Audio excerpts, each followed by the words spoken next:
हम करेंगे हर मजलूम की हिमायत।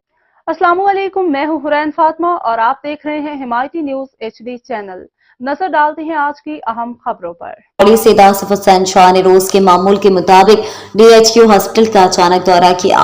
डिप्टी कमिश्नर विहाड़ी सैयद आसिफ हुसैन शाह ने DHQ हॉस्पिटल के अचानक मुआयने के दौरान गुफ्तगू करते हुए कहा कि हॉस्पिटलों और दीगर इदारों के अचानक मुआयने का सिलसिला जारी रखा जाएगा।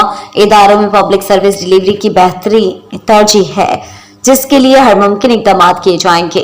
उन्होंने DHQ हॉस्पिटल के अचानक मुआयना के दौरान मुख्तलिफ शोबों और वार्ड्स का तफसीली जायजा लिया। MS से ब्रीफिंग ली, डॉक्टर्स और पैरामेडिकल स्टाफ से मालूमात लेने के साथ मरीजों और लवाहिकीन से भी तिब्बी सहूलियात, जरूरी अद्वियात की मुफ्त दस्तयाबी, सफाई, डॉक्टर्स और पैरामेडिकल स्टाफ के रवैये और दीगर उमूर से मुतालिक भी मालूमात लें। डिप्टी कमिश्नर ने कहा कि वज़ीर आला पंजाब मरियम नवाज शरीफ की हिदायत पर DHQ हॉस्पिटल समेत तमाम मराकज़ सेहत को मयारी इलाज मुआवजा के हवाले से मॉडल बनाया जाएगा। जरूरी अद्वियात की मुफ्त दस्तयाबी यकीनी बनाई जाएगी।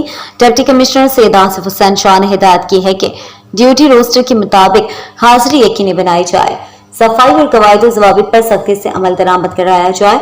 उन्होंने कहा कि मरीजों और लवाहिकीन के साथ नामुनासिब रवैया की शिकायत पर कानून के तहत कार्रवाई होगी।